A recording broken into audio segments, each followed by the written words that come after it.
पाठ्य पुस्तक आरोह भाग एक का मतलब होता है कक्षा 11, उसका पाठ 6 है स्पीति में बारिश, जो लिखा है कृष्णनाथ ने।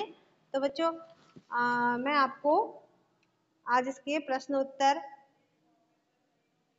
से परिचित कराती हूँ। जैसा कि आपने लिखा है पेपर में, देखो मैं यहाँ से आपको बताऊंगी तो ज़्यादा इजी तरीके से आप मनमोहन इजी तरीके से आप इसको समझ पाओगे। और ध्यान देना एक एक वर्ड में। इतिहास में स्पीति का वर्णन नहीं मिलता, क्यों? इतिहास में स्पीति का वर्णन आखिर क्यों नहीं मिलता है? तो देखो, इतिहास में स्पीति का वर्णन इसलिए नहीं मिलता क्योंकि वहाँ की भौगोलिक और प्राकृतिक स्थितियां ऐसी नहीं है कि वहाँ खुलकर रहा जा सके। भौगोलिक और प्राकृतिक स्थितियां ऐसी नहीं है कि वहां पर खुलकर रहा जा सके। जनजीवन और उनकी गतिविधियां सीमित है, वहां आवागमन के साधन नहीं है, वह पर्वत श्रेणियों से घिरा हुआ है, साल में 8-9 महीने बर्फ ही बर्फ वहां पर रहती है। तो जिसके कारण 8-9 महीने, साल में 8-9 महीने बर्फ रहने का मतलब है कि 3 महीने केवल वहां पर बर्फ नहीं रहती होगी, क्योंकि साल में 12 महीने होते हैं। अगर 8 और 9 महीने वहां पर 3, 3.5 या 4 महीने वहां पर बर्फ नहीं होती होगी, बाकी वहां पर बर्फ रहती होगी। तो देखो, जिसके कारण बाहर निकलना कठिन हो जाता है। अब सोचो जरा, स्पीति में जीवन यापन करना कितना मुश्किल होगा बर्फ में। यहाँ पर हमें 2-3 महीने अगर ठंड होती है तो हमें बहुत मुश्किल हो जाती है जीवन यापन करना, लेकिन 8-9 महीने बर्फ में कैसे जीवन यापन वहाँ के लोग करते होंगे। वर्ष में सिर्फ 3-4 महीने के लिए बसंत ऋतु आती है। समय इतना कम होता है कि जनजीवन सामान्य नहीं हो पाता। वहाँ आधुनिक युग में भी संचार के आधुनिक साधनों का अभाव है। आधुनिक साधन जैसे फोन, इंटरनेट, टीवी, लाइट्स, ये सब चीज़ों का वहाँ पर अभाव है। यहाँ मानवीय गतिविधियों का अभाव है। इसके अलावा वहाँ पर मानवीय गतिविधियाँ भी बहुत ही कम है, ना के बराबर है, जबकि उल्लेखनीय घटनाओं और मानवीय गतिविधियों से ही इतिहास बनता है। जब मानवीय घटनाएं होंगी, जब आवागमन होगा, जब संचार होगा, तभी तो इतिहास होगा।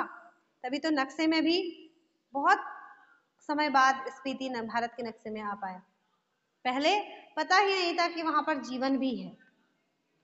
ठीक है, तो इसलिए इतिहास में इसका वर्णन नहीं मिलता है। अब देखो, स्पीति के लोग जीवन यापन के लिए किन कठिनाइयों का सामना करते हैं, इसको आप पॉइंट वाइज में लिख सकते हो। स्पीति के लोग जीवन यापन के लिए विभिन्न प्रकार की कठिनाइयों का सामना करते हैं, जैसे पॉइंट नंबर 1, संचार व आवागमन के उचित साधनों के अभाव में अन्य जगहों से कटे हुए हैं। संचार यानी कि संचार क्या है? एक से बात दूसरे तक पहुंचाने का वहां पर अभाव है। समाचार पत्र, media, print media, electronic media जैसे फोन वगैरह, न्यूज़पेपर वगैरह वहां पर कुछ भी नहीं है, नहीं था। वर्तमान स्थिति कैसी है ये हम पता लगा सकते हैं नेट के थ्रू। ठीक है, और हम लगा सकते हैं गूगल के थ्रू, हम पता लगा सकते हैं कि वर्तमान स्थिति वहां पर कैसी है। लेकिन अब यहाँ आप देखोगे, उस समय जिस समय ये चैप्टर लिखा जा रहा था, वहां पर संचार व आवागमन के उचित साधनों के अभाव में अन्य जगहों से वे कटे हुए थे। यहाँ मानसून नहीं पहुंच पाता, इसलिए पर्याप्त वर्षा नहीं हो पाती है, जिससे वहाँ न तो हरियाली है और न ही पेड़। फसल भी बहुत सीमित होती है। नेक्स्ट पॉइंट है, फसल भी बहुत सीमित होती है, वर्ष में एक बार, और वह भी केवल जौ और गेहूं और मटर और सरसों की। नेक्स्ट पॉइंट है, घर के को गर्म रखने के लिए क्या करते हैं वहां के लोग? घर में गर्म करने के लिए लकड़ी तक उनको नहीं मिलती है। घर को गर्म करने के लिए जब लकड़ी ही नहीं मिलेगी तो घर गर्म कहाँ से होगा? बर्फ कैसे पिघलेगी? वहां सर्दी इतनी अधिक होती है कि मनुष्य का जीवन जीना अत्यधिक कठिन हो जाता है। नेक्स्ट पॉइंट है, वहां की चोटियां 14,000 से 21,000 फीट तक ऊंची और दुर्गम है। दुर्गम मतलब बहुत कठिनाई वाली है। वहां अधिकांश समय बर्फ जमी होने के कारण लोगों को घर में ही रहना पड़ता है, जिससे शेष दुनिया से ये लोग अधिकांशतः कटे रहते हैं।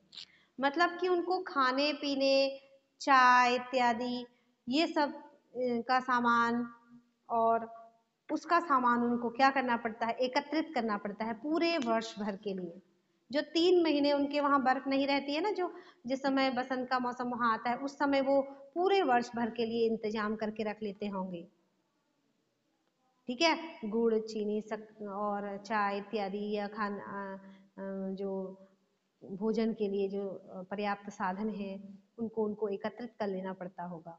ठीक है, और पानी पीने के लिए भी उनके पास नहीं होता। वो पानी कैसे पीते हैं, बर्फ को पिघलाकर पानी पीते हैं। ठीक है, तो उनको ईंधन भी वहां पर इकट्ठा करना पड़ता होगा। ईंधन पूरे वर्ष भर के लिए एकत्रित करना कितना मुश्किल काम होता होगा। ठीक है, तो आगे देखो, लेखक माने श्रेणी का नाम बौद्ध के माने मंत्र के नाम पर करने के पक्ष में क्यों है। माने श्रेणी जो है वहां पर स्पीति में, तो लेखक बौद्धों का जो माने मंत्र है उसके नाम पर उसको क्यों रखना चाहता है। उसका आंसर देखिए कैसे है उत्तर। स्पीति में बौद्ध धर्म का प्रभाव अत्यधिक दिखाई देता है। बौद्धों के माने मंत्र का वहाँ अत्यधिक महात्म्य यानी कि महिमा है। इस स्थान पर इस मंत्र का जाप बहुत अधिक हुआ है। यह मंत्र है ओम मणि पद्मे हुम। ओम मणि पद्मे हुम, इसलिए लेखक इस पक्ष में है कि माने श्रेणी का नाम माने मंत्र के नाम से ही होना चाहिए। ठीक है, आगे देखो क्वेश्चन नंबर 4।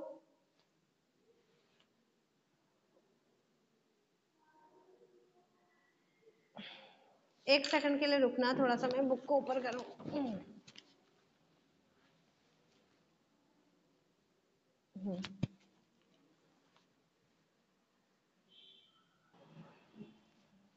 हाँ, तो प्रश्न नंबर 4 है, ये माने की चोटियां बूढ़े लामाओं के जाप से उदास हो गई है। जो ये माने की श्रेणियां हैं, कवि के लेखक कह रहा है कि बूढ़े लामाओं के जाप से उदास हो गई हैं। इस पंक्ति के माध्यम से लेखक ने युवा वर्ग से क्या आग्रह किया है। तो इसका उत्तर इस प्रकार है, स्पीति में बड़ी उम्र के बौद्ध लोग लामा निवास करते हैं। जो स्पीति में है बड़ी उम्र के बौद्ध लामा निवास करते हैं, यानी कि बहुत बुजुर्ग हैं, बूढ़े हैं और माने मंत्रों का उच्चारण करते रहते हैं। इस कारण यहाँ का जो वातावरण है अत्यंत गंभीर, उदास और बोझिल हो गया है। यहाँ जीवंत गतिविधियां, चहल पहल और खुशी दिखाई नहीं पड़ती है। इसलिए लेखक ने साहसी युवा वर्ग को यहाँ आने का आह्वान किया है। वह चाहता है कि युवक युवतियां यहाँ आए और मनोरंजक भरे खेलों को खेलें। जैसे ना बर्फ में जो खेल खेले जाते हैं, बर्फ में जो पर्यटन होता है, बर्फ में जो कंपटीशन होते हैं बर्फ के, तो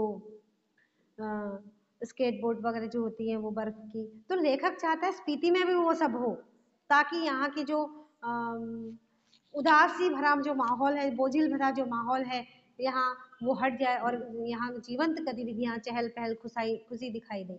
ठीक है, तो वह चाहता है कि युवक युवतियां यहाँ आकर मनोरंजक भरे खेलों को खेलें, क्रीड़ा कौतुक करें, तो यहाँ के उदास जीवन में प्रसन्नता और हर्ष का संचार हो सकता है।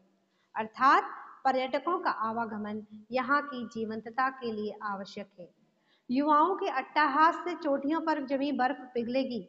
वो कह रहा है लेखक कि जब युवक युवतियां यहाँ पर आएंगे, जीवन के विभिन्न खेलों को यहाँ पर खेला जाएगा, यहाँ पर उल्लास होगा, हर्ष होगा, तब उसकी जो ध्वनि होगी, जो गुंजायमान होगी चारों ओर वातावरण में, उस ध्वनि से युवक युवतियों के अट्टहास से चोटियों पर जमी बर्फ भी पिघलेगी। यानी कि वहाँ के उदास माहौल में अत्यंत गंभीर जो माहौल वहाँ का बन गया है, उस माहौल में वहाँ थोड़ा सा खुशी आएगी। आगे देखिए, वर्षा, क्वेश्चन नंबर 5 है, वर्षा यहाँ एक घटना है, एक सुखद संयोग है, लेखक ने ऐसा क्यों कहा है। इसका उत्तर इस प्रकार है कि लेखक बताता है कि स्पीति में वर्षा बहुत कम होती है, इस कारण वर्षा ऋतु मन की इच्छा पूरी नहीं करती। वहां बारिश होती ही नहीं है, बहुत कम होती है, 1-2 दिन बारिश होती होगी, वो भी बहुत कम।